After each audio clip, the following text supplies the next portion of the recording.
Assalamualaikum. Құрметті YouTube көрермендері. Араға уақытса біраз үзілістен кейін мына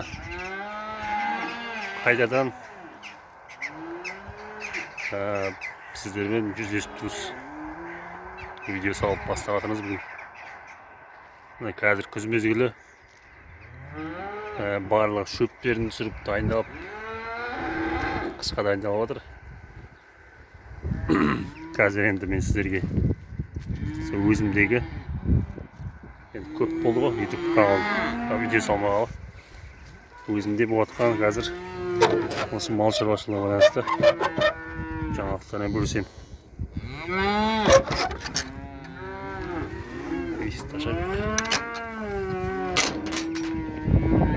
Онда осындай мына ақбас батыр бұзаулар бар. Бұзау бар. Ақбас тұқымды батостар және пылтырашқалар бар. Ішінде барбас барықтар. Осы жерін көріп тұрсыздар. Бұл жерде 30 бас ақбас тұқымды батос және палтарашқалар бар.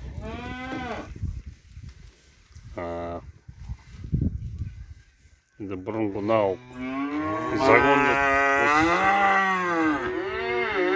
осы шарбақтанып тұрған шығарсыздар. Мүмкін мына жерде су ішетін астаулар бар. Екі астау. Жем жейтін астау мына жерде тұр. Қазір жинап қойдық былай қарай. Мына жерден де осы батостар көрсетпейді сіздерге.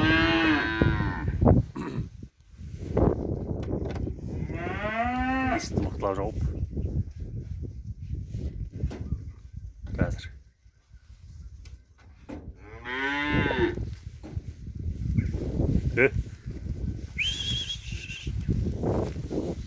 енді ақбас, бұл жерде ақбас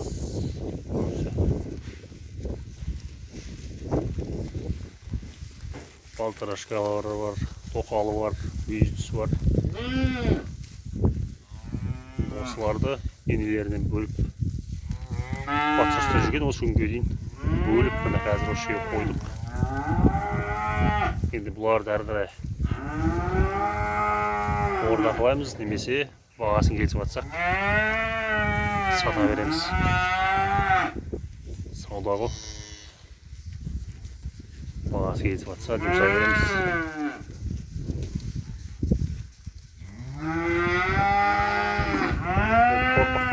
Жағдайлар жаман емес.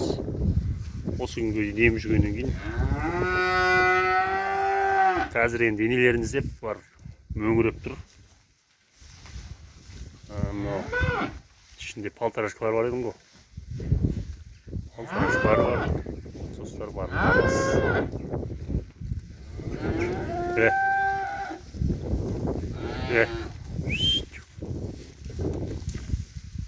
Қазір көрсетіп өтейін, көрініп тұрса сіздерге.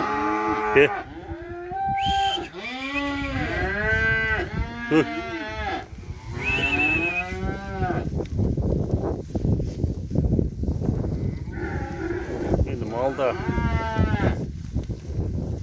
жаңағы жергілікті біздің малдардан көріп бұлардың жүндері болсын,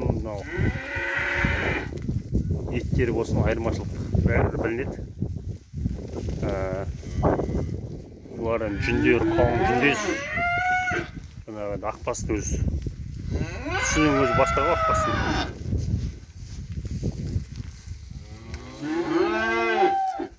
Енді бірінші категориялы ақбас деп айтпаймыз, бірақ енді ақбас аралас бұны. Ішінде бірақ басым бөлінген ақбастар болуық. Осы өздеріңіз көріп тұрғандай.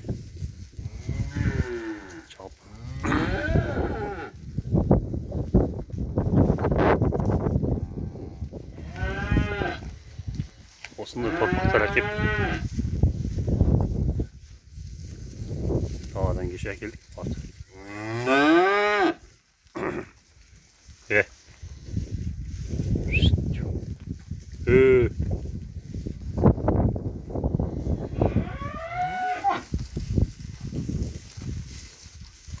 Осындай малдардың. Егер де қызығып бір сатып аламын дейтін кісілер болса, хабарласыңыздар номерге. Осы экранда номер жазылып тұр.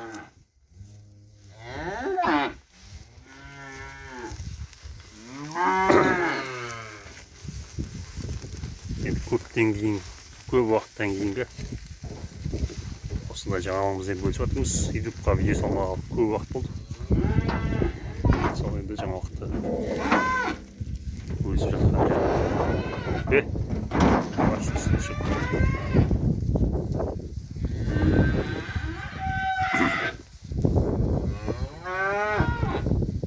мына жерден қайдақтау керек.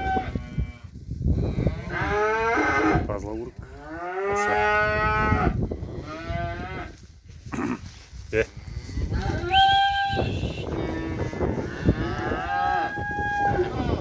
Осы малдар ма? Төлесін деген жаңалығымыз осы.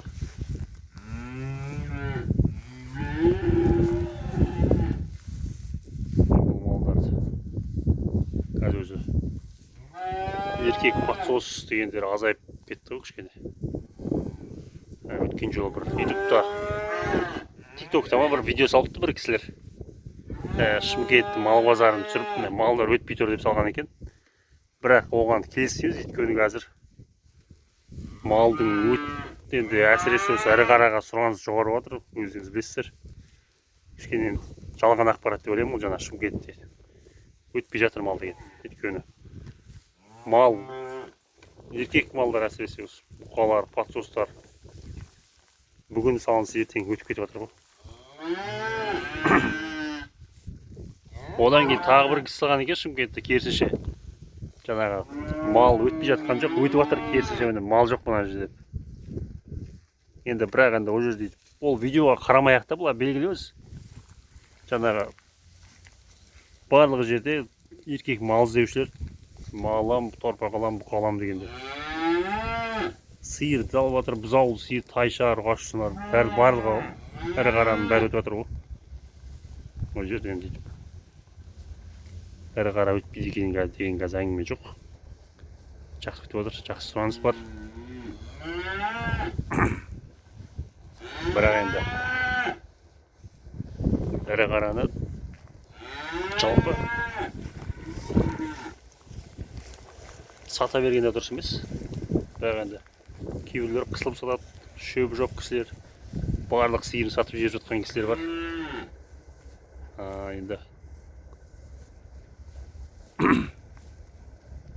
Енді жағдайға байланысты салады ғой көбісі. Бірақ енді ірі қара малдың бәрін сатып жерген ол дұрыс емес. Үйде бір қалдыру керек, негізі сиыр болсын, барлық жаңа ірі қараның бәрін сатып жеріп, жаңағы жайға қой ерініп болай. Қашпау керек малдан.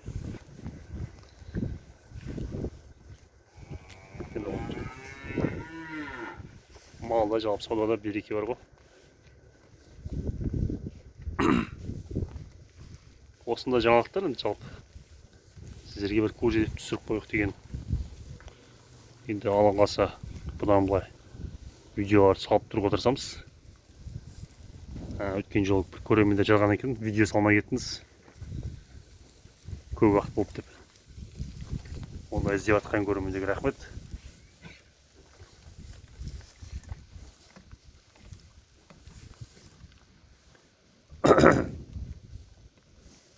Енді мына жерде шөп тұр.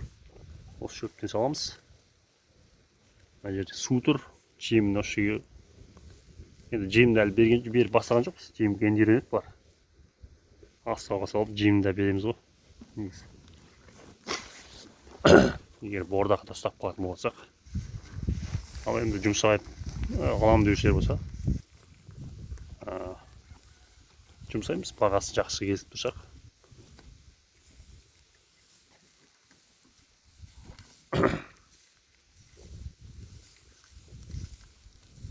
Осындай малдар бар.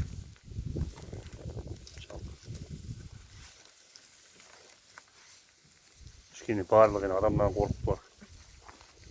Даладан келгендер ғой. Үйренілмей тұр. Кішкене.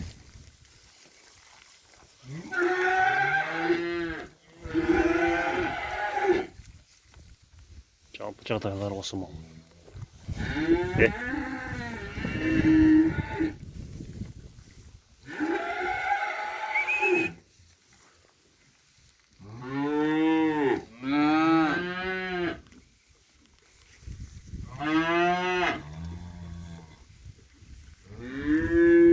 Енді байламай бордақылау деген енді осы жерде енді бір бордақылаған кездерде болған. Оның да видеосы бар осы каналда. Негізі бұрын байлап бордақылайтынбыз. Бір кездері қораның ішіне байлап, оны күні-түні жаңа боғын қырып, жылы жерде бордақылағанбыз. Бірақ оның бейнеті көп те кішкене. Ал енді байламай бордақылау ол жақсы екен негізі. Байламай бордақыланған мал ол суыққа да төзімді болады, далада тұра берсе. Өздері үйреніседі суыққа қалыптасып.